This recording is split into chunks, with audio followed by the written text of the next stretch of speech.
किया था, ये वाला याद है आपको, v equals to root 2gh, क्योंकि यहाँ पे वेलोसिटी और हाइट का रिलेशन दिख रहा है। पक्की बात, ये हमने किया था। अब इस b का फर्स्ट पॉइंट डालो, b में फर्स्ट पॉइंट डाले आप।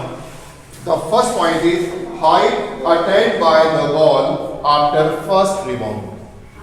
Height attend by the ball, height attend by the ball after first rebound, after first rebound. किस बात कर रहे हैं पहले समझ ले थोड़ा सा डायग्राम से। बॉल यहां था, यहां से बॉल नीचे आया, ये जो हाइट थी कितनी थी, h थी। यहां से बॉल जब ऊपर गया तो पूरा नहीं गया बल्कि यहां तक गया, ये h1। Height attend by the ball, समझो उसको अच्छे से, height attend by the ball after first rebound. First rebound के बाद ये बॉल कितनी ऊंचाई तक जाएगा। बॉल को मैंने छोड़ा, बॉल नीचे गया और जब टकराने के बाद वापस आया, किस हाइट तक वापस आएगा। फर्स्ट रिबाउंड के बाद बॉल की हाइट क्या होगी, पक्की बात। ये क्वेश्चन है आपका। इस समय आपको वेलोसिटी, यहां पर वेलोसिटी कितनी थी v, और यहां वेलोसिटी कितनी थी v1, ठीक। यहां वेलोसिटी कितनी थी, यहां कितनी थी, यहां हाइट कितनी थी, यहां कितनी है, कंफर्म। अगर मैं यहां पर v1 के लिए, जैसे मैंने v को मैंने gh के टर्म में लिखा है, इसे मुझे v1 के लिए gh या h के टर्म में लिखना है, हाइट से रिलेशन। तो मुझे बताइए ये इनिशियल वेलोसिटी होगी v1 और फाइनल वेलोसिटी 0 होगी, 0 होगी। तो by the equation of third equation of motion से मैं क्या कर सकता हूं, क्या है थर्ड इक्वेशन ऑफ मोशन, बोले प्लस यस। अब यहां पे समझो इनिशियल वेलोसिटी कितनी है, 0। यहां पे आपने उल्टा रखा था ना, कांस्टेंट लेकर बजाते सोचने के लगे यू कितनी थी, इनिशियल वेलोसिटी कितनी है v1 का प्लस, नहीं होगा क्या होगा माइनस, क्योंकि एक्सेलरेशन ऊपर जा रहा है, क्या होगा 2gh1, ठीक है। अब ये इधर आएगा, इसको इधर कर दूं तो v square equals to 2gh, तो v इक्वल्स टू क्या होगा रूट 2gh।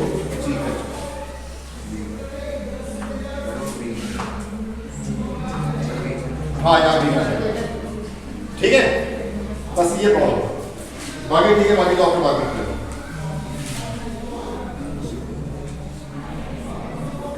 जो आपने किया था v1 इक्वल्स टू क्या लिखा था, ev, तो 2gh1 इक्वल्स टू कितना हो गया था, e under root 2gh।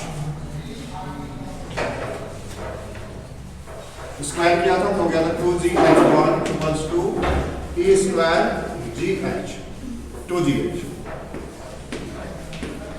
2g से 2g कैंसिल हुआ था, आपको फाइनली मिल गया था h1 equals to e square.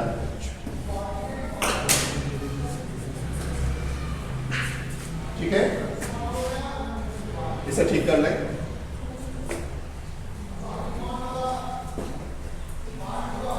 यहां पर h क्या है, कौन सी हाइट, कौन सी height, before first rebound. h1 क्या है, height after first rebound. e क्या है, कोएफिशिएंट ऑफ रेस्टिविटी। जब आपने इतना देखा था, मुझे बता सकते हैं कि इसके बाद बॉल नीचे गया, अच्छे समझना, बॉल यहां आएगा, इस समय यहां वेलोसिटी कितनी होगी, यहां v1 थी, यहां भी v1 होगी। इसी वेलोसिटी के बाद यहां वेलोसिटी कितनी होगी, v2, और बॉल की हाइट यहां कम हो जाएगी, ठीक है। तो जो हाइट होगी कितनी होगी, h2। इस h2 का कैलकुलेशन करना पड़ेगा, ठीक है। तो अगला पॉइंट डालो, नेक्स्ट पॉइंट डालो, height attend by the ball, height attained by the ball after second rebound, height attained by the ball height attained by the ball after second rebound, after second rebound.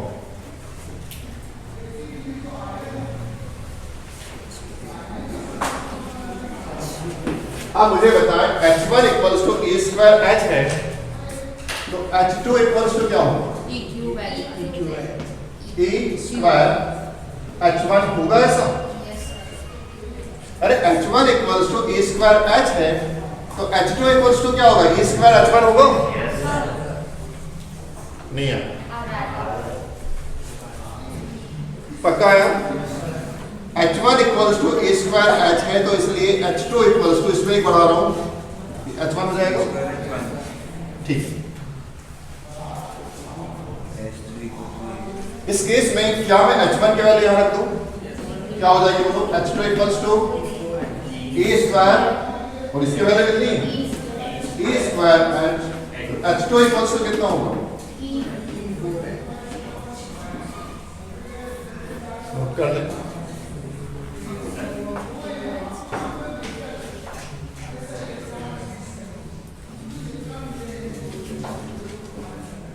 Confirm? तो अगला आप निकाल के बता सकते हैं। Third point लिखो, height attend by the ball after third rebound. Very good, height attend by the ball after third rebound. ये सेकंड रिबाउंड के लिए था, नाउ फॉर थर्ड रिबाउंड क्या होगा बोलो? h3 equals to e square h2। तो h3 equals to e square h2 की value कितनी आई है? e4h। एग्री हो? इसलिए h3 इक्वल्स टू कितना होगा? e6। Height attend by the ball after third rebound. तो पहला रिबाउंड हो गया, दूसरा रिबाउंड हो गया, तीसरा रिबाउंड हो गया, तो ऐसे 10 तक करवा दो पूरे लाइन से कि एंड पे चले जाओ। तो अब करते हैं एंड पे। तो अगला पॉइंट क्या होगा? Height attend by the ball after and rebound. कौन सा वाला बेटा? हाइट थर्ड है, थर्ड रिबाउंड नहीं, वो ब्रैकेट के अंदर e4 है, इसकी वैल्यू है ना ये वाली, h2 की वैल्यू यहां रखता है। Height attained by the ball after and rebound। तो चलो nth निकालना तो क्या करें? h1 की वैल्यू कितनी आई थी मुझे बताओ? लिखा हुआ है a स्क्वायर h। h2 की वैल्यू कितनी आई थी? e4h। h3 की वैल्यू कितनी आई थी? e6h। कुछ ऐसा कॉमन दिख रहा है कि हम उसको n तक लिख सकें?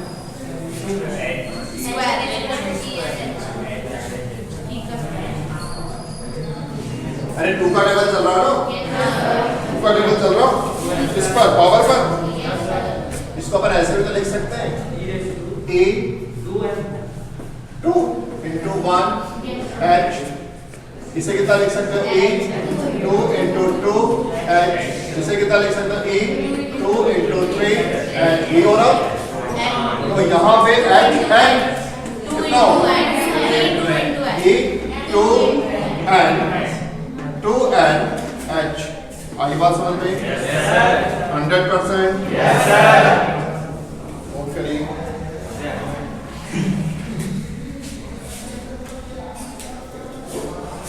तो बेटा h जो निकाला है क्या है? Height of the ball after and rebound. यहाँ e क्या है? Coefficient of restitution. h क्या है? हाइट। कब हाइट? जिस हाइट से आपने बॉल को छोड़ा था वो हाइट, रिबाउंड से पहले, पहले रिबाउंड से पहले जब आपने बॉल को छोड़ा, बॉल नीचे गई, वो वाली है जो हाइट थी, वो वाली हाइट है। ये आपको हाइट मिल गई। यदि मैं आपसे बोलूं अब, इसके पहले बहुत मुश्किल लग रहा था, इसको प्रैक्टिकली समझो क्योंकि अप्लाइड फिजिक्स को समझना बहुत जरूरी है। मैंने आपसे बोला कि यदि मैंने 10 फीट से बॉल को छोड़ा तो फिफ्थ रिबाउंड पे बॉल की हाइट क्या होगी? आप कैलकुलेट कर लोगे, आप कैलकुलेट कर लोगे। टाइम लगेगा, मैं कैलकुलेशन करना पड़ेगा। आ गया फॉर्मूला? इसका मतलब है कि किसी ने बॉल को जंप से पटका और बोले कि 50 रिबाउंड के बाद बॉल की हाइट कैलकुलेट कर लेंगे, कितना आसान हो गया। ये चीजें तो काम आएगी जब हम मशीन बनाएंगे इससे, क्योंकि मेरे फिजिक्स का जो साइंस है उन्होंने उसी से तो मशीनें बनाते हैं। और आजकल कैसे एडवांस मशीनें आ गई, आज तो आज के आपके हाथ में हेल्थ बेल्ट आ गया, कितने स्टेप चली, हार्ट की कितनी बीट थी, रात को कितनी गहरी नींद आई, कितनी नहीं आई, कितनी कैलोरी कंज्यूम करी, सब कुछ बता रहा है। यही तो साइंस है जो आपको आगे लेके जाता है। तो हाइट की कैलकुलेशन क्लियर हुई, मैंने वेलोसिटी का कैलकुलेशन करा दिया, हाइट का कैलकुलेशन करा दिया, बच गया टाइम। ठीक है, अगली हेडिंग डालो, measurement of time for bouncing of a ball. Measurement of time for bouncing of a ball. Measurement of time for bouncing of a ball. ये बॉल